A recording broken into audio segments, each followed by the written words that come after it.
Olá, meu querido irmão. Sobre provação, esse será o quarto vídeo. Continuando. Em Gênesis 20:17 diz assim, olha só. Abraão orou então a Deus. E Deus curou Abimeleque, sua mulher e suas servas, para que pudessem ter filhos, porque o Senhor tinha tornado estéreis todas as mulheres da casa de Abimeleque por causa de Sara, mulher de Abraão. Agora vamos lá. Vou te contextualizar isso aqui para você entender. Para você entender. Olha só. Você está vendo que o texto diz que Abraão, ele orou por Abimeleque, que era um rei, e através da oração que Abraão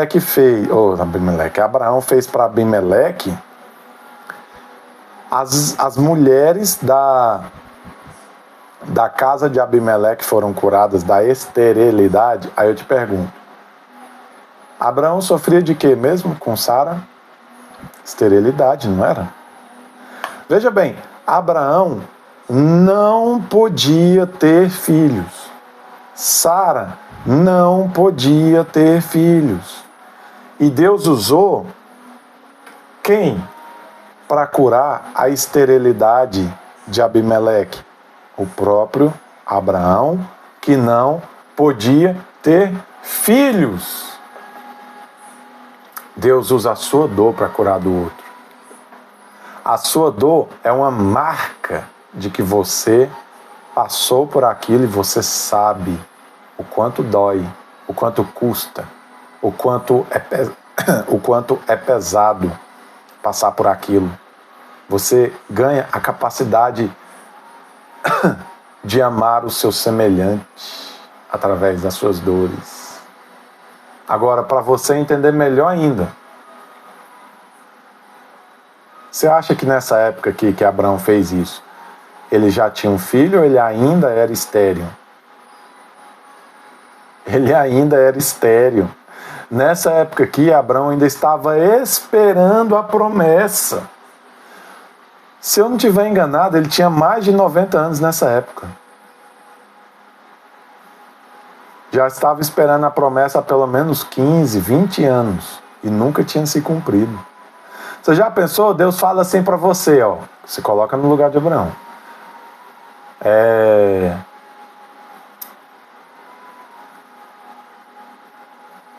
Maurília, você terá um filho. Eu vou te dar um filho, Maurília. Você terá um filho e ele será o pai de muitas nações. Eu te darei um filho, o filho da promessa. Aí Deus te fala isso. Deus fala que vai te dar um filho. Passa 1, 2, 3, 5, 10, 15, 20 anos, você nunca recebe esse tal filho que Deus ia te dar. Mas aí, em um determinado momento, tem uma família que todas as mulheres estão estéreis, o ventre delas é infértil, e Deus vem e fala para você, vai lá e ora para ela ter filho, para elas terem filho. Você vê várias mulheres tendo filho por causa da sua oração, mas você mesma é infértil. Aí eu te pergunto, isso é um teste ou não é? É uma prova ou não é? E outra coisa, você lembra que a gente leu em 2 Coríntios? Deus usa a sua dor ou não usa? Deus faz você passar por coisas para que você entenda como que é a dor dos outros. Tá entendendo? Então eu te pergunto, por que Deus permitiu Abraão ser infértil? Agora você está entendendo, né? Então veja bem, nessa época Abraão ainda não tinha ganhado a promessa, então ele via os outros ganhar a promessa através dele, mas ele mesmo não tinha ganhado. E ele tinha que amar o seu semelhante, ser profeta de Deus, ser sacerdote e agir na vida deles, trazer a bênção, a mesma bênção que ele queria, Deus estava usando ele para dar, mas Deus não tinha dado para ele ainda. Às vezes você está doente com uma enfermidade E Deus usa você para curar pessoas com a sua mesma enfermidade, mas você mesmo ainda não recebeu a cura. Porque isso vai te desenvolver. Mas primeiramente porque você é servo, você é filho. E o propósito dele aqui é através de você se manifestar na terra, se manifestar ao mundo. Então, no final, ele te dá a sua recompensa. Porém, às vezes ele te faz passar por essas coisas para que você esteja apto, pronto para ajudar essas pessoas. Veja bem, outro texto que se encaixa com o texto que nós lemos de Coríntios. Não, lembrei, eu vou contextualizar melhor esse de Gênesis.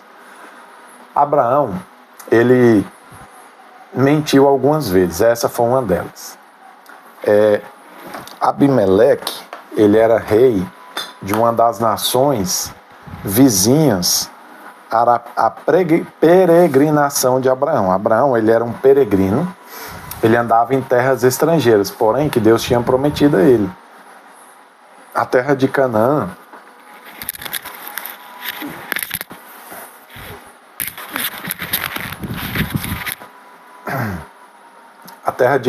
ela foi primeiramente prometida a Abraão. Depois que ela foi prometida aos seus descendentes. E Deus até disse que eles passariam 400 anos sendo escravizados naquelas terras. Então veja bem, Abraão andava na terra que foi prometida para ser dele, mas ele não era dono. Ele andava como estrangeiro, peregrino nela. Ele peregrinou a uma terra que Deus disse que daria a ele, mas ele ainda não tinha posse. Então vamos lá, vamos continuar. Aí, uma das nações que viviam ali era o povo de Abimeleque. Abimeleque era um prefeito, só que era chamado de rei nessa época. Porém, era como se fosse um prefeito de uma cidade. E Abimeleque, eles tinham o costume de, quando havia uma mulher bonita entre os estrangeiros, se ela fosse casada, eles matavam o marido e se casavam com ela, porque aí ela ficava viúva. Então, muitos dos homens antigos, eles obedeciam o código de Hammurabi, que era um código de conduta muito antigo no Oriente Médio. Dentro do código de Hammurabi, você respeitava o matrimônio, o casamento. Você não possuía, não se tornava amante de uma mulher casada. Se você se interessou por ela, vai lá, mata o marido dela e aí você casa com ela, entendeu? Então, não tinha amante, mas, em contrapartida, eles matavam os maridos para ficar com as mulheres, né? Então, Abraão tinha medo que isso acontecesse com ele. Então, quando ele chegou nessa cidade, ele combinou com Sara. Sara, quando eu chegar aqui, você fala que é minha irmã. E nada mais, não fala mais nada não. E ela era meia irmã dele por parte de pai. Ou era por parte de mãe? Acho que por parte de pai. E ali, só que ela não era só meia irmã. Ela também era esposa, né? Também era esposa, não era só meia irmã. Então, ele omitia uma parte e dizia só a outra. Aí o que o Senhor fez? Abimeleque queria possuir sexualmente Sara. Então o Senhor feriu Abimeleque e a casa dele com esterilidade e avisou para ele em sonho: se você tocar nessa mulher, eu te mato, você e todos os que são seus. Aí Abimeleque, homem temente, disse: opa, não, calma aí, Senhor. Eu não sabia, ele mentiu para mim, eu não sabia que ela era a esposa dele. Olha o meu coração e vê, que o Senhor vê que eu fui na inocência. Aí o Senhor responde para Abimeleque: sim, eu vi o seu coração e vi que você está sendo honesto. Você realmente, se soubesse que ela fosse esposa, você não iria fazer. Por isso que eu estou te preservando de morrer. Deus olha o nosso coração, assim como ele olhou o coração de Abimeleque. E é por isso que ele teve uma chance, Deus deu uma oportunidade para ele por causa disso. Então Abimeleque vai até Não, lembrei, a parte mais importante para nós aqui. Aí o Senhor em sonho diz para Abimeleque assim: o meu servo Abraão, ele é profeta. Vai lá, fala com ele, para ele orar por você, que quando ele orar por você, sua esterilidade será curada e a sua família voltará a dar luz, sua casa, todos os que são seus, voltará a serem férteis. Aí ele chegou para Abraão, repreendeu Abraão, um ímpio repreendendo o crente. Que feiura, né? Ele repreendeu Abraão e disse: por que você fez uma coisa dessa? Você ia me matar. Ela é sua irmã, cara, você tinha que ter me falado. Então, o Senhor disse para você orar pela gente. Aí é onde que vem o texto que eu peguei. Abraão vem, ora por eles e todos eles voltam a ser férteis novamente. Mas Abraão mesmo ainda não tinha tido um filho. Então, como está escrito, a sua dor, aquilo que você passou, aquele que foi o seu sofrimento, servirá de arma, munição para Deus trabalhar na vida de outras pessoas. Mas veja bem, outro texto. Em Hebreus 2:17 diz assim: por esse motivo, era vital que ele se tornasse semelhante a seus irmãos em todos os aspectos, a fim de que pudesse constituir-se sumo sacerdote misericordioso e leal em relação a Deus, e pudesse realizar propiciação pelos pecados do povo, considerando, portanto, tudo o que ele mesmo sofreu quando tentado, ele é capaz de socorrer todos aqueles que semelhantemente estão sendo atacados pela tentação. Outra tradução diz assim: visto que ele sofreu em todas as coisas, agora ele nos compreende. Há um homem no céu, e esse homem, ele é como eu e como você. Ele passou tentações, passou sofrimentos, passou dores, e ele resistiu e venceu. E ele veio como homem, igual a cada um de nós. Jesus Cristo não estava aqui nessa terra como Deus. Ele veio aqui como homem. E ele, sendo homem, na sua fraqueza, passou todos os sofrimentos que nós passamos. Mas ele venceu. E agora, quando você ora, não é um Deus soberano, todo-poderoso, que jamais sentiu fome, jamais sentiu sono, jamais sentiu sede, jamais sentiu fraqueza, jamais sentiu dor, jamais soube o que é se esforçar para obedecer, jamais sentiu qualquer coisa que te atende. Não. É um homem que passou por todas essas coisas e venceu. Então, quando você chega em oração e diz: Jesus, tá doendo, Jesus, tá difícil. Ele diz: meu filho, eu sei que tá doendo, meu filho, eu sei que tá difícil. Eu te compreendo. Você está vendo o que é o princípio? O princípio é o seguinte: o maior passa para que ele possa dizer para o menor como vencer. Então, como nós vimos, os próprios apóstolos passavam sofrimentos que Deus só queria mostrar para eles como que era aquele sofrimento, para que eles pudessem discipular e ensinar outras pessoas a passarem por aqueles sofrimentos sem desfalecer e se sobressair diante daquele sofrimento e vencer. Então, lembre-se, há um homem no céu, e esse mesmo princípio foi aplicado nele. Jesus sofreu para entender o nosso sofrimento. Deus vai te colocar em provações, situações, tribulações, para que você possa entender como que é o sofrimento do teu irmão e possa ajudar ele. Isso não é fantástico? Esse é mais um motivo pelo qual você passa por provações e privações. Ainda complementando o texto de Coríntios, eu vou pegar mais uma referência e volto para você em um segundo. Voltando. 1 Coríntios 10:13. Não sobreveio a vocês a vocês tentação que não fosse comum aos homens. Mas Deus é fiel. Ele não permitirá que vocês sejam tentados além do que podem suportar.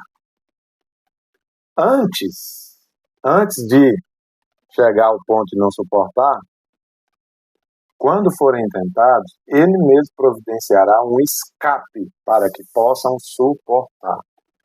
Isso vale não só para tentação, tá? Para tribulação, para angústia, para tristeza, sofrimento, dificuldade, para tudo. Tudo que está dentro desse escopo desse tema que eu estou falando. Então, veja bem, você viu que no outro texto o apóstolo diz assim: nossa, chegou o ponto de nós não suportarmos e termos certeza que iríamos morrer? Então, aquilo é o que você pensa na hora, mas isso não é o que Deus diz. Deus te joga em situações que você olha e fala: acabou, chegou o fim para mim, para forjar em você o caráter. Mas aí, você responde a ele e ele te tira. E quando ele te tira, você fala: uau, realmente ele é fiel, ele é confiável. Ele não deixou que aquilo me matasse, me destruísse. Tá entendendo? Então você pode confiar, por quê? Ele joga você numa situação que não tem saída diante do seu controle. O poder de suas mãos você não consegue. Mas ele pode fazer e ele faz. E ele te tira dessa situação. Então, você tem uma garantia, ó. Deus vai permitir que você seja tentado, atribulado, provado, mas tem uma garantia. Ao mesmo tempo que ele permitiu, ele reserva uma escapatória. Você só tem que orar, como a gente viu no primeiro texto, para descobrir qual é essa escapatória da aprovação. Então confia, quando você estiver na aprovação, faz o que o apóstolo Tiago diz. Fique alegre, porque é hora de crescer. É para isso que ele leva você ali. Você cresce para servir aos outros e também para servir o propósito dele. Porque esse mesmo crescimento que ele faz em você, ele usa para colocar outras pessoas na mesma linha de crescimento, no mesmo fator de crescimento. Então, confia. No final das contas, ele colocou você nessa situação, mas ele vai te sustentar. Você só precisa de descobrir como que ele quer que isso aconteça. Deus permitiu Daniel ser jogado na cova dos leões, mas não deixou os leões comer ele. Deus permitiu Sadraque, Mesaque e Abednego serem colocados na fornalha, mas não permitiu o fogo destruí-los. Deus permitiu que Moisés fugisse dos egípcios e diante dele tivesse um problema intransponível, um oceano, um mar gigantesco, um rio gigante. Mas ele abriu o mar para eles passar com o pé em terra seca. Olha, o texto diz que eles passaram em terra seca, então entenda. Deus não só abriu o mar, ele fez a terra secar no fundo do mar. Para pensar, meu querido, ciência. Se tem um lugar que está alagado há 100, 200, 300 anos e você tira a água ali daquele lugar, o que sobra no chão? Não é o chão todo lamacento, cheio de lodo, de lama, de terra molhada, mas o texto diz que eles passaram com os pés em terra seca. Os pés dele não se sujaram, digamos assim. Então o Senhor, ao mesmo tempo que abriu o mar, fez secar aquela terra. Porque senão eles iam ficar assim, ó, desliza para cá, um cai, quebra uma perna, o outro cai, quebra um braço, naquele lodo, naquela lama, e andar com dificuldade, escorregando. Nisso tudo, os soldados egípcios iam alcançar eles e começar a matar todo mundo. Então o Senhor abre e joga um soprador térmico com um secadorzinho ali na terra para secar.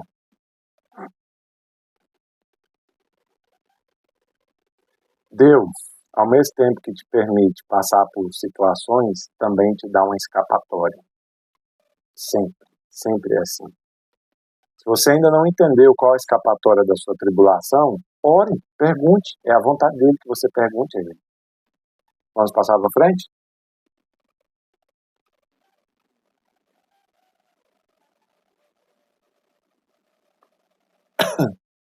Veja bem.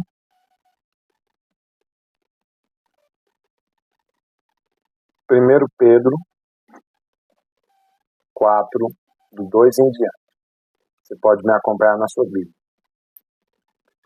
Olha, queridos amigos, não se assustem, nem se admirem, quando vocês passarem pelas provações ardentes de fogo que estão por vir. Pois não é coisa estranha nem fora do comum o que lhes vai acontecer. Vai acontecer com você também, fica esperto. Você não é o diferentão, não. Você não é isso. Não é só com os outros, não. Pelo contrário, alegrem-se verdadeiramente, pois essas provações, segundo o apóstolo dizendo que a gente deve ficar alegre, pois essas provações farão que vocês participem do sofrimento de Cristo e depois terão a maravilhosa alegria de participar da sua glória quando ela for manifestada, revelada. Veja bem, nem toda provação que Jesus te joga é moleza. Tem algumas que é como se ele te jogasse uma fornalha aqui, e aumentasse ali o fogo de tal forma que aquela provação ela queima cada um dos seus ossos, da sua pele, dos seus tendões, dos seus nervos, das suas articulações. Tem algumas provações de Deus que é como um fogo ardente subindo na sua vida. É algo poderoso, é horrível. Tem algumas provações que são assim. Algumas das provações de Deus são como estar numa fornalha ardente, meu querido. Mas veja bem, o texto diz assim, não se admire não. Não é coisa estranha, fora do comum, não. Na vida sua, cristão é comum. Pode não ser na do seu amiguinho que é mundano, que não conhece a Jesus. Mas na sua é comum, tá? É comum. E outra coisa, ele está dizendo, não fica triste não. Fica alegre. Alegre-se. Porque elas farão que você participe do sofrimento de Cristo e depois você vai ter uma maravilhosa alegria de participar da glória de Cristo. Quem participa do sofrimento de Jesus também participa da glória dele. Quando você for ressurreto, ressurgir novamente no paraíso, a mesma glória que Jesus foi coroado, você será também. E aí, vale a pena ou não ter uma fornalha ardente aparecendo na tua vida, se depois você for coroado de glória igual a Jesus? Por isso é que eu te digo, meu irmão, que uma chave espiritual muito forte para você enfrentar a tribulação, a provação e a dificuldade, sabe qual que é? Olhar para o futuro. Tá sofrendo hoje, tá doendo hoje, tá assim, difícil hoje. Sabe o que você faz? Olha para o amanhã, aqui, tem um olhar a trilhões de quilômetros de distância, olha para o seu futuro, na glória. E veja você já participando de toda glória, honra, imortalidade, recompensa, galardão que o Senhor vai te dar. Por quê? Porque você foi digno de ser selecionado para participar do sofrimento de Jesus. Sabe por quê? Porque Jesus também sofreu assim. Jesus sofreu sofrimentos que foram como fornalhas ardentes vindo na vida dele.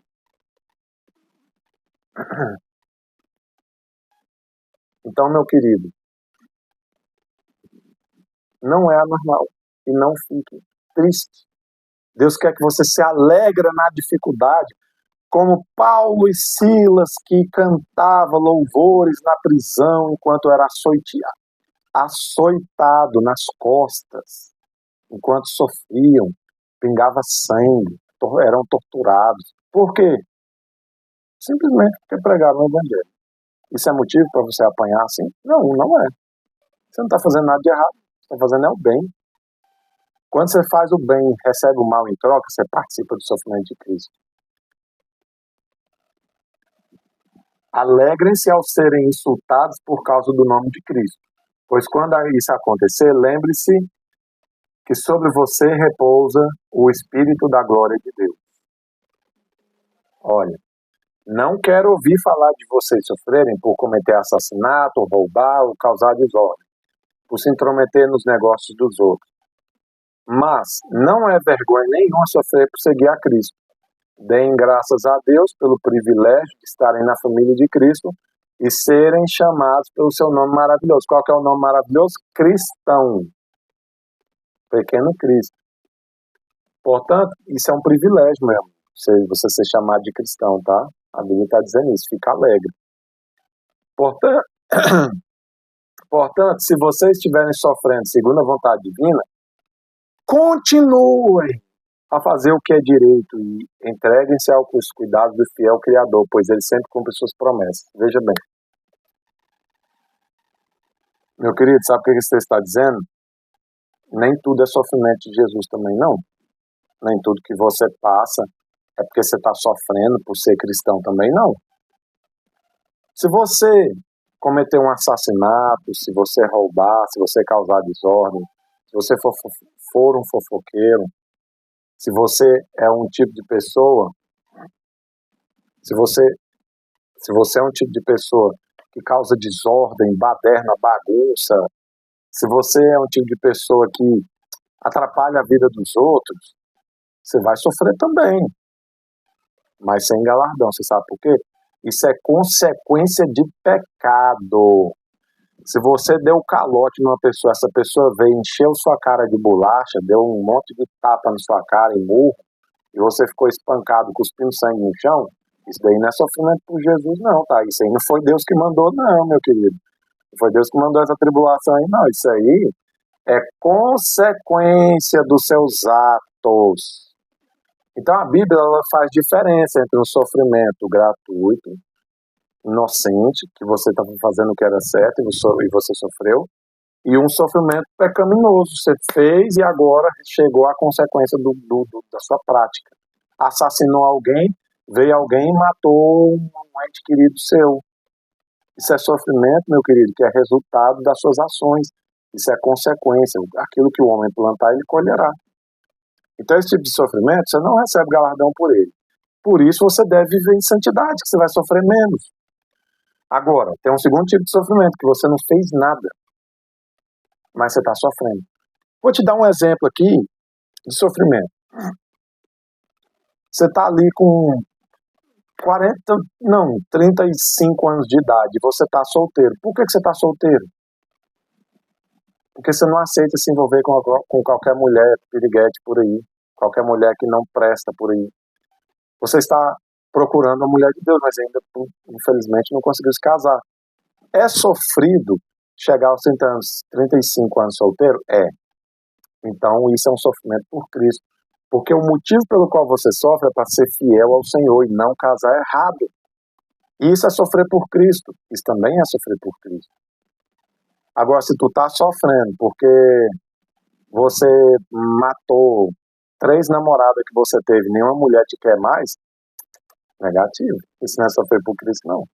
Então ele está dizendo aqui, não quero ouvir falar de vocês sofrer porque um assassinou, o outro roubou, o outro é fofoqueiro. Não quero saber disso. Mas se você está sofrendo por Cristo, olha só, se você está sofrendo por Cristo, dê graças a Deus, não fique envergonhado por você ser chamado pelo nome de Cristo e continue a fazer o que é direito, entregue-se aos cuidados do fiel Criador. Sabe o que significa isso? É normal a gente desanimar quando sofre. Não desanime, meu filho, não desanime, minha filha, não desanime, meu querido. Você vai vencer. Entregue-se aos cuidados fiéis do Senhor. Você vencerá essa tribulação.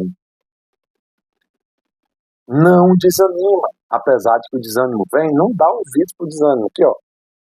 Faz ele entrar por um lado e sair pelo outro. Não dá ouvido. Está sofrendo porque você fez o bem, estava fazendo o que era certo? Persevera, continua, segue firme, não desanima, não desfalece. Fica alegre porque você está sofrendo, não fica triste. Não transforme aquilo que Deus te dá como motivo de alegria no motivo de sofrimento. Você sabe por quê? Se você não passar por esses sofrimentos aqui, você também não vai ser rico no paraíso. É uma outra forma de se conseguir galardão, é sofrer. De uma certa forma, eu estou sofrendo por Cristo, porque minha garganta está doendo um pouquinho aqui. Então, por que está sofrendo? Porque eu estou falando já há muito tempo. Estou sofrendo por Cristo, eu vou receber um galardão. Está sofrendo por Cristo, você está fazendo bem, está sofrendo, persevera, continua, entrega-se aos fiéis cuidados do Senhor. Senhor, estou fazendo bem, mas fulano de tal está tentando me derrubar no meu trabalho. Continua, se entrega nas mãos de Deus. Deus vai te dar uma vitória linda e maravilhosa, de alguma forma. Mas que você não sofra por fazer o que é errado, mas só por fazer o que é certo. Então, fique muito feliz, ainda quando a sua provação é como um fogo ardente que sobe assim, ó, te causa aflição, angústia, tristeza, te causa muitas coisas. Ainda assim, entenda que é uma provação e fique alegre. Você tem todos os motivos para estar triste, mas não, eu vou entender que isso aqui é uma provação de Deus, vou ficar alegre. Fique alegre, porque a Bíblia diz que isso vai te fazer participar da glória de Cristo, porque assim que você participa do seu sofrimento. Vamos para o próximo.